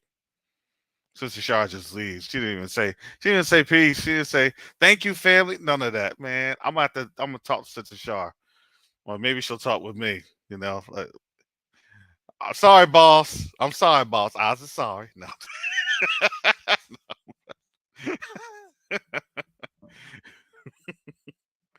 Oh, good. No, she's good people. I give Sister Shar flack all the time, So, oh, hallelujah. Hallelujah. So family, you know, this is a good discussion. What I am going to do, I'm saying this right now. I'm going to put the link on out next week for the Q2UA discussion. Next week. But next week is a big day for me, so I can only do it till about 10:30 Eastern Standard Time. I will shut you off. I'm not playing. I'm giving you the heads up. But I'm going to open up and we're going to have a good discussion. 7:30 to 10:30. Right here on WQ2UA, WQ2UA, servicing the tri-state area. No. Dun, dun, dun, dun, dun, dun. No.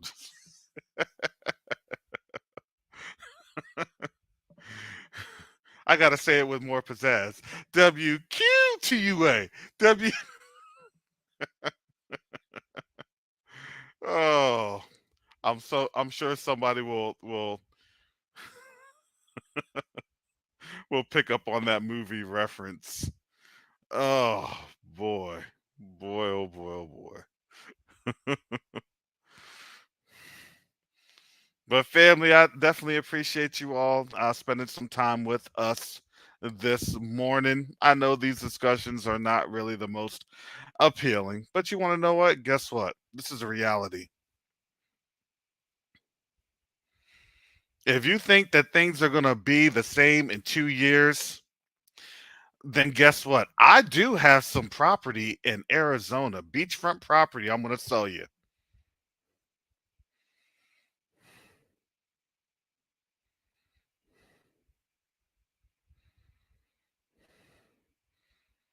Because this thing is going to be real interesting and it's not going to be the same.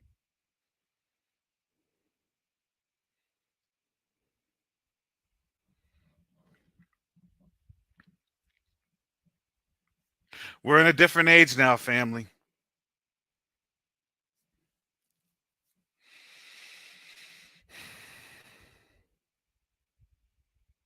Let's continue to pray for one another, encourage, support one another.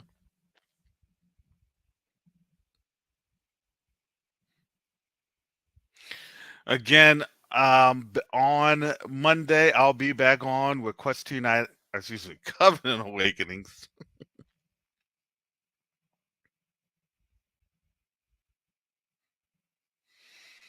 And then we'll go from there, family. Lift up your head, Yasharel, as Jacoba would say. Lift up your head and rejoice. Listen, the Most High is here, and I actually had a pretty good internet connection. Hallelujah. I'm gonna have to figure out what's going on with my stuff. Hallelujah. But with that said, family, Most High willing, I'll be back on Monday. You all have an awesome Shabbat. Have your day of rest. And for those that do participate in the Black Friday sales, don't go too crazy. Be careful, family. Be careful out there. And with that said, family, Shalom, Salama, Siemi, Shalom. Peace and blessings, Yasharel.